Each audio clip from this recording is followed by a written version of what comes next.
The safe house was meant to be impenetrable, the extraction zone guaranteed clear. The 6-member Navy SEAL element expected 48 quiet hours before any hostile eyes could track them down in that rugged mountain range. But instead of calm, 60 armed militants were closing in from 3 directions with barely 20 minutes of warning. The odds, 10 against 1, were spiraling fast, and the team's only sniper, Brooke Vance, had a single path forward: drop enemies faster than they could coordinate their assault, or watch her teammates fall within half an hour. Some snipers count how many shots they take. Others count the lives they save. This is the story of one woman, her rifle, and the 47 enemy combatants who learned the hard way that numbers mean nothing when you're staring down someone who never misses. Brooke Vance, 29, had been a Navy SEAL sniper for 6 years when everything unraveled in the Ravangar Valley of Korad Province. That valley was infamous, the same kind of terrain where legends like resistance fighters had once held off invading armies. Mountains towered like walls, villages turned into fortresses, and beauty hid lethal intent. The assignment had sounded simple during the briefing 72 hours earlier at Fort Kestrel Base. Infiltrate a remote valley near the border, collect intel on a suspected Ravangar militia front training camp, then exfiltrate before the enemy could react. 6 operators, 3 days in and out. No trace left behind. The unit was small but deadly efficient. Commander Ethan Ward led the team, a veteran with a decade of SEAL service and 2 deployments with elite units under his belt. The kind of man who'd seen hell and lived through it. Chief Cole Ramirez handled breaching and close-quarters fighting. Petty Officer Nathan Cho ran communications. Petty Officer Ryan Cross took point and navigated the brutal terrain. Petty Officer Jenna Hart was both their medic and secondary assault lead. And Brooke, the team's sniper, was the one who spotted threats before anyone else did. The one who took the impossible shots that kept her people breathing when everything went sideways, which was exactly what had just happened. 3 nights earlier, they'd fast-roped from a helicopter into an isolated valley 15 kilometers from their objective. The infiltration went flawlessly. No contact, no noise, no hint of compromise. Through terrain so unforgiving, most enemies avoided it entirely. They'd set up in an abandoned shepherd's compound, carved into the mountainside. The perfect hide site with commanding views of the valley and near-total concealment from any patrols. The intel work had gone smoothly. The facility identified, the personnel logged, communications recorded, enough proof gathered to warrant a full-scale operation later. Mission had gone perfectly, with 48 hours left before the scheduled extraction. Then, Nathan Cho, their comms tech, caught a burst of enemy chatter that froze everyone in place. "They know we're here," he said, voice tight as he listened to the encrypted feed. "Multiple units diverting into this valley. They're organizing a sweep. We've been compromised." Commander Ethan Ward reacted instantly, ordering a fallback toward the alternate pickup zone 8 kilometers northeast. But before they could even pack up, Cole Ramirez, watching from the upper lookout, broke in over the net. "Contact. Multiple trucks inbound from the south. 20-plus fighters, AKs and PKMs. They're coming straight for us." The team shifted to defense in seconds, but the situation collapsed just as fast. More militants appeared from the west, then the north. Within 10 minutes, nearly 60 hostiles were maneuvering to encircle them, with the only open side, the east, blocked by brutal terrain that also marked their one possible escape. Ward ran the numbers and made the call. "We can't outrun them with gear. We hold here and wait for air." "Cho, get me Cass. Close air support, now.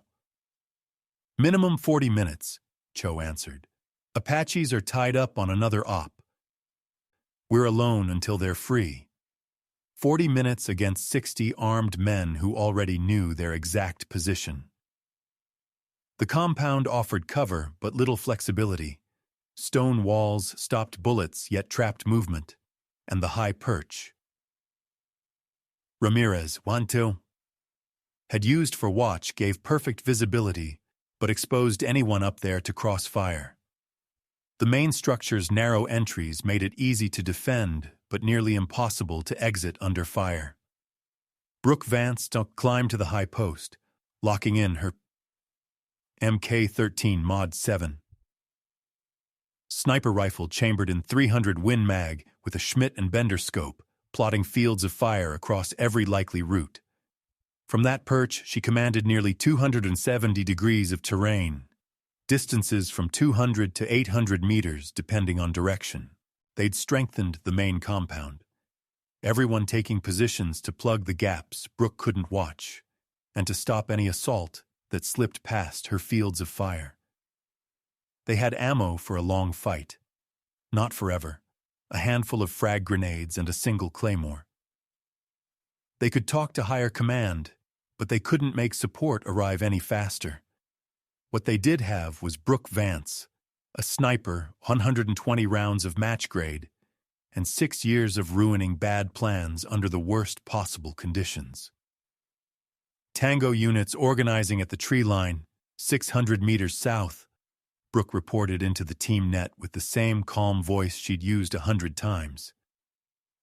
Estimate 25 fighters. Looks like they're setting up an assault by fire and maneuver. Second group, 20 at the ridgeline, 400 meters west. Third group coming from the north. Can't get a solid count yet. Maybe 15 to 20. Copy, Commander Ethan Ward answered. Weapons free on any hostile that presents a threat. Make your shots count. Break their will before they commit.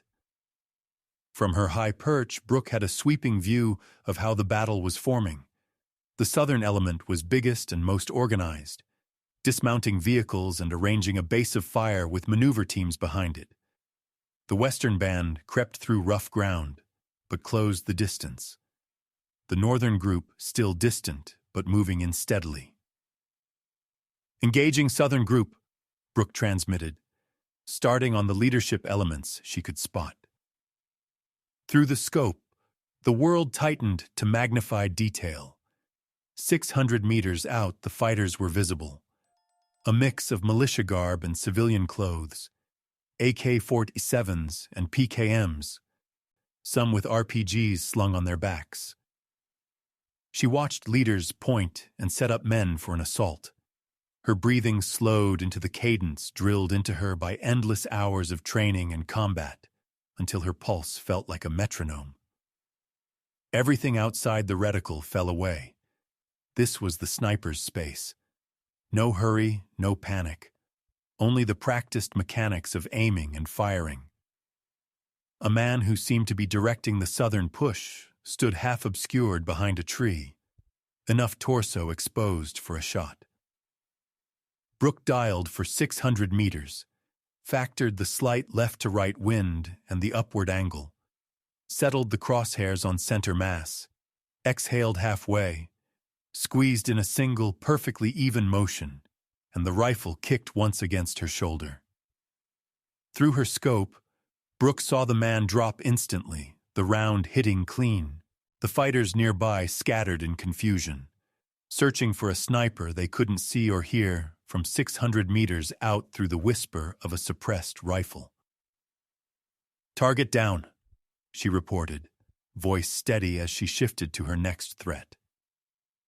A PKM gunner was setting up behind a slab of rock that gave him a deadly firing lane toward the compound, completely unaware he was being watched. Brooke fired again. The second shot punched him down before he could even touch the trigger. The southern formation began to react, but their panic betrayed them.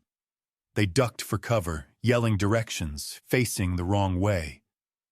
Their plan was fracturing. Brooke swung her rifle west, spotting movement through rougher terrain, harder shots, but they were closing fast, likely assuming they were beyond her effective range. One fighter sprinted from boulder to boulder, trying to close distance. She tracked his rhythm, predicted his next stop, and fired just before he dove. The bullet caught him mid-move, slamming him to the ground. "Western Group 350 meters and closing," she called. Her next target was kneeling with an RPG across his back, about to line up a shot that could tear through the compound's wall. She had 2 seconds to act. The trigger broke, and he folded where he knelt. The Western element finally figured out where the fire was coming from and unleashed a torrent of rounds. But at 350 meters uphill with AK-47s, their accuracy was hopeless. Bullets cracked over her head and splintered against stone, none near enough to matter. Brooke ignored them. Fear wasted energy. Panic killed discipline. She stayed in rhythm, eliminating target after target with methodical precision. A man providing cover fire, another barking orders, a second RPG carrier. "Western Group breaking contact," Cole Ramirez fought reported from below. "They're falling back to cover." "You've got them rattled," Commander Ward said over comms. "Northern Group's still pushing, 350 meters out. They don't seem to realize the others are already engaged." Brooke swung her rifle north. This element moved slower, disciplined, using the ravine for cover that broke her line of sight. Through the gaps, she caught flashes of movement, but clean targets were scarce. She waited, breathing steady, patient, until one fighter crossed an exposed stretch. One shot. He fell instantly. Another crouched in what he thought was safe shadow, unaware that from her elevated perch she had a perfect angle. Another shot. Another body down. The northern element froze, realizing they were under precision fire. They hit the dirt about 250 meters out, pinned but not retreating, still a threat, just no longer moving. "Southern Group reorganizing," Nathan Cho reported, voice sharp. "Looks like they're bringing in more bodies and vehicles." Brooke shifted back south. The tree line that had held 25 now swarmed with 30, maybe 40 fighters, more spilling from pickup trucks. They'd learned their lesson about open ground, staying low behind cover. One truck, a technical with a heavy gun mounted in the bed, rolled into position to lay down suppressive fire. That weapon could shred the compound if it got a clean angle. Shooting the gunner would only stall them. Someone else would take his place. She had to stop the machine itself. Brooke adjusted for 650 meters, moved her reticle from the man to the truck's engine block, and fired 3 quick rounds. The heavy rifle kicked hard each time. Smoke began to pour from under the hood, the technical coughing itself out of the fight. But the militia was learning fast, using solid cover, advancing smarter, never staying exposed long enough for easy shots. At the same time, Ryan Cross broke in. "Contact west. They're trying to flank. 10 fighters moving through your blind spot." Brooke gritted her teeth. She couldn't cover every direction at once. The western flanking element moved through ground Brooke couldn't see from her perch, so the team had to handle it with direct fire. She could hear M4s cracking as her teammates engaged, AKs answering back, grenades thunking into dirt, close quarters chaos she couldn't influence from a sniper nest. Western flankers repelled, Commander Ethan Ward reported. 2 down, rest withdrew, but they'll try again. Brooke watched the southern band now. Roughly 25 fighters bounding forward from cover to cover, using brush and rocks to mask their advances. They were running a textbook infantry assault, machine guns laying suppressive fire while riflemen closed in short rushes.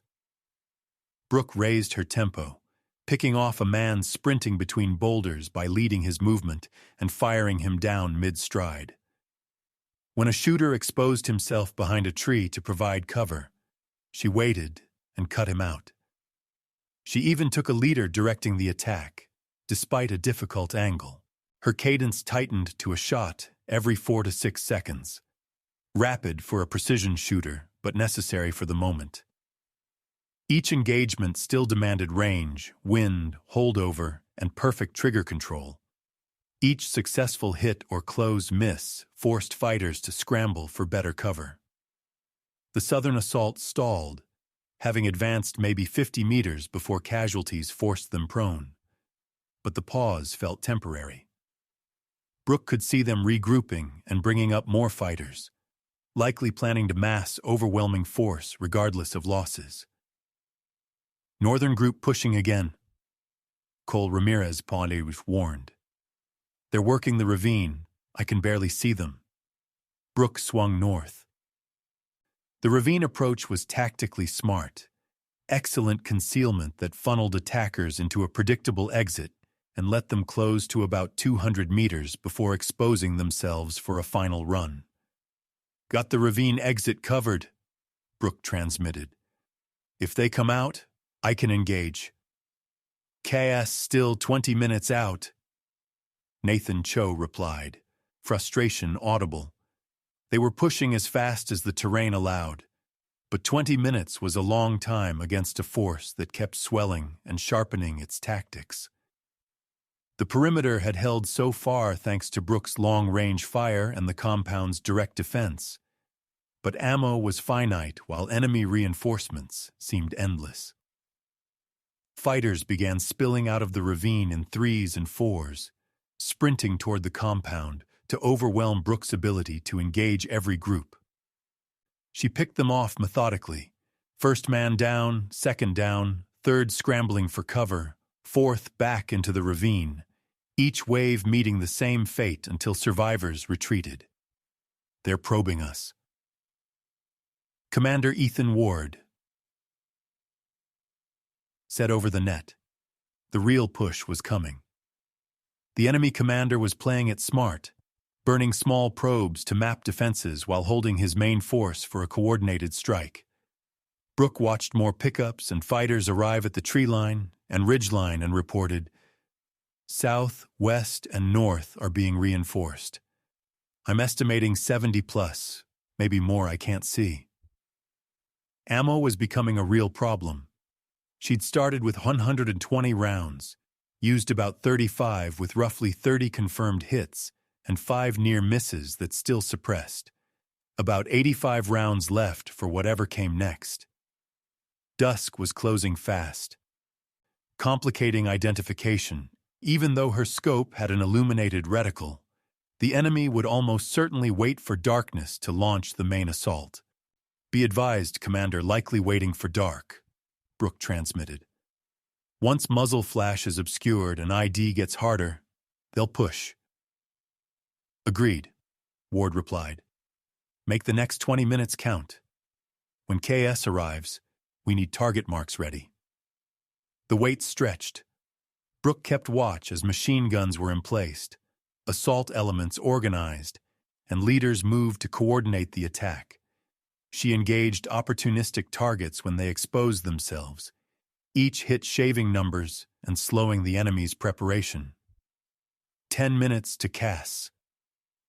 The sun slid behind the western ridgeline, shadows lengthening across the valley.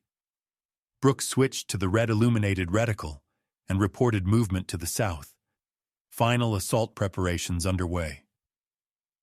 Movement north, Cole Ramirez called out. Multiple fighters exiting the ravine, forming up at the mouth. Movement west. Ryan Cross added, his voice strained. Another flanking attempt, bigger group this time. The assault was on, 3 fronts at once, the enemy throwing everything they had before air support could get there. All positions, weapons free, Commander Ward Zutrion ordered. Engage at will. Brooke, Prioritize anything that looks like it could break through. Everyone else, hold sectors and make your ammo count.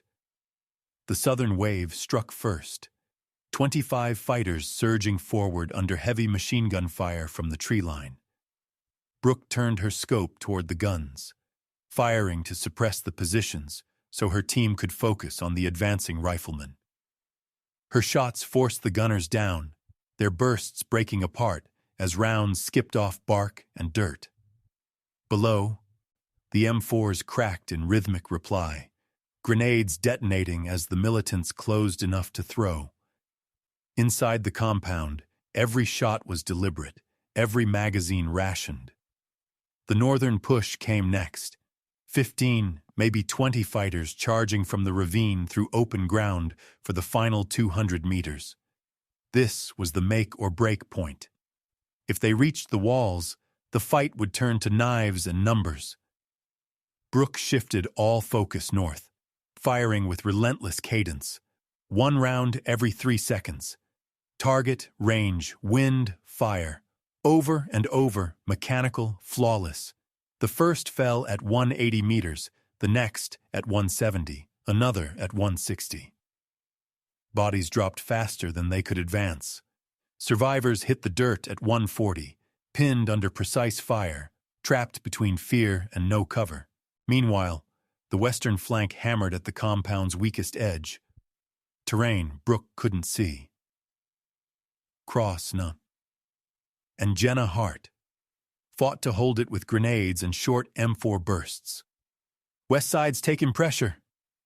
Cross gasped. Could use a hand. But Brooke couldn't leave her perch. She had to trust them to hold the line while she cut down everything else. To the south, the attackers were stalled 100 meters out, pinned and bleeding, but still firing. Too scared to move forward, too stubborn to fall back. Northern assault was pinned at 140 meters while the western push kept pressing, bleeding fighters to the defensive fire from Ryan Cross, and Chakta Jenna Hart.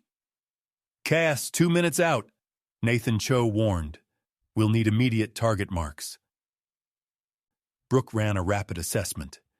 The densest concentration of enemy forces sat at the southern tree line. Reinforcements, heavy weapons, vehicles, and that had to be struck first to stop them from reinforcing or launching another attack. Priority target, tree line, 600 meters south of the compound. Estimate 25 to 30 fighters plus heavy weapons and vehicles. Secondary, ridge line, 400 meters west. About 15 attempting to flank. Brooke transmitted. Copy, marking targets for KAS. Cho acknowledged. Jet engines screamed in from the east. Silhouettes of F-16s cut the darkening sky. Cho called in. Ground Team 1 to Viper Flight. Troops in contact. Danger close. Requesting immediate mission on marked coordinates. Ground Team 1, Viper 2-1, copy. Stand by for ordnance, the reply came. Brooke watched through the glass as the fighters vectored onto the southern tree line and released their payloads, 500-pound GPS bombs that tracked true. Explosions bloomed across the tree line, lighting the dusk with bright, rolling fire and triggering secondary detonations as vehicles and ammo cooked off. Smoke and debris billowed in great curtains that were visible even from 600 meters. The technicals and emplacements were shattered. Any survivors fled in chaos. The jets came back for a second pass on the western ridge. More precision strikes, more positions erased. What had been a desperate defense snapped into rout. Attackers broke contact and withdrew from an engagement they could no longer win. All sectors, enemy withdrawing. Commander Ethan Ward reported. Maintain observation and conserve ammo. Brooke swept the battlefield once more through her scope. Southern tree line a burning ruin, western ridge cratered and smoking, northern ravine emptying, and reported no immediate organized threats remaining. The western ridgeline was pitted and smoking, and the northern ravine lay empty. Its attackers had melted back into the shadows. No active threats visible, Brooke reported after scanning through the scope. Seeing scattered movement east and south, individuals pulling out, no organized groups, no offensive posture. KS staying on station for 30 minutes. Nathan Cho confirmed. Available for additional runs, maintaining overwatch for extraction. 25 minutes later, the extraction bird appeared, settling into a clearing 200 meters from the compound, while the F-16s orbited above, keeping watch over the valley. The team broke down their defense, gathered every sensitive item, and moved out under the jet's protection. As the helicopter lifted, Brooke glanced down. The southern tree line still burned. The compound that had saved them looked tiny and fragile, and the valley that nearly buried them vanished into darkness below. She'd fired 87 rounds, scoring 73 confirmed kills or suppressions, stopping multiple assaults cold and keeping her team alive through the longest 40 minutes of her career. "Hell of a job, Vance," Commander Ward said over the intercom, his voice a mix of exhaustion and respect. "Without you, they'd have overrun us in 10 minutes. "Just doing my job, sir," she answered, equally drained. "Your job was holding off 60 fighters for 40 minutes while outnumbered 10-1. Cole Ramirez Conks added. "That's not just doing your job. That's extraordinary." The rest of the team agreed quietly. They'd all seen what she'd done, how one sniper had been the line between survival and annihilation. The helicopter pushed toward Fort Kestrel, carrying 6 operators who'd survived what should have been their last fight. Behind them, the militia retreated from a valley where they'd expected an easy kill, and instead met a Navy SEAL sniper who proved that numbers don't matter when you face someone who never misses. 3 days later, Brooke sat in a debrief room at Fort Kestrel, facing intelligence officers hungry for every detail. The enemy had been far larger than estimated. Intercepts later confirmed about 90 militants involved, 47 of them falling to Brooke's rifle and a dozen more to the team's defense. The enemy commander turned out to be among the dead. The man Brooke had dropped while coordinating the southern attack was identified as a mid-level militia leader, his death already circulating through intelligence reports. "Intercepts show their own debrief," one analyst explained. "They're reporting that they assaulted a fortified position held by 20 to 30 coalition fighters. They can't grasp that one sniper caused most of their losses." "Good." Commander Ward Himpur said flatly, "Let them think we're stronger. It'll make them hesitate next time." After the formal questioning ended, Ward caught Brooke in the hall. "They're talking about putting you in for a Silver Valor Cross," he told her. "Your performance was well above expectation." "I just did my job, sir," she said quietly. "We're all trained," he replied. "But not everyone holds under that kind of pressure. You faced 10-1 odds for 40 minutes, eliminated nearly 50 hostiles, and stopped them from overrunning us. That's not routine skill. That's courage under fire." Brooke didn't know what to answer. She'd simply done what needed doing, made the shots that counted, kept her team alive. Wasn't that what being a SEAL meant? 6 months later, she stood in dress blues at the ceremony, receiving the Chakti Silver Valor Cross. The citation read, "For conspicuous gallantry and intrepidity in action against an enemy force while serving as a sniper with a Navy SEAL element. Petty Officer Brooke Vance's exceptional marksmanship, tactical judgment, and unwavering courage under intense fire directly prevented her team's position from being overrun by numerically superior hostile forces."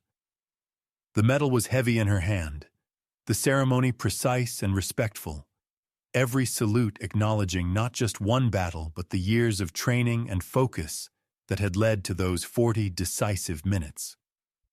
The senior officers who pinned the medal on Brooke's chest understood exactly what it meant. Not just one fight, but years of relentless training, discipline, and sacrifice, all distilled into 40 minutes where every trigger pull decided life or death. But what Brooke remembered most wasn't the ceremony or the applause. It was 3 days after the battle, when the team sat together over cold coffee in a dim corner of Fort Kestrel's mess. Cole Ramirez raised his cup and said, "To the best damn sniper in the Navy, the one who proved a single rifle in the right hands can beat any odds." The others repeated the toast with quiet pride. In that moment, Brooke understood what truly mattered. Medals and citations were symbols. Respect from those who'd bled beside her was everything. They were the ones who'd seen it firsthand, who knew she'd kept them alive when it should have been impossible. She had faced 10-to-1 odds against an enemy force that should have crushed them. 40 minutes to either perform at a level few ever reached or watch her teammates die. She chose to perform, shot by shot, target by target, elimination by elimination. 47 enemies learned that numbers don't decide outcomes. Skill does, training does, the refusal to surrender does. Brooke Vance, Navy SEAL sniper, had stood in a forgotten valley that no one outside her team would ever hear about, fighting an engagement that would stay classified for years. She proved a truth every great sniper carries deep inside. When your team's lives depend on you, when the odds turn impossible, when the world starts collapsing around you, that's when training becomes instinct, and instinct becomes art. One person, one rifle, can rewrite the end of a battle. The enemy had thought they were outnumbering 6 Americans. They were wrong. They were fighting 5 SEALs and Brooke Vance Mtia with a sniper rifle. And that made all the difference. Thanks for watching.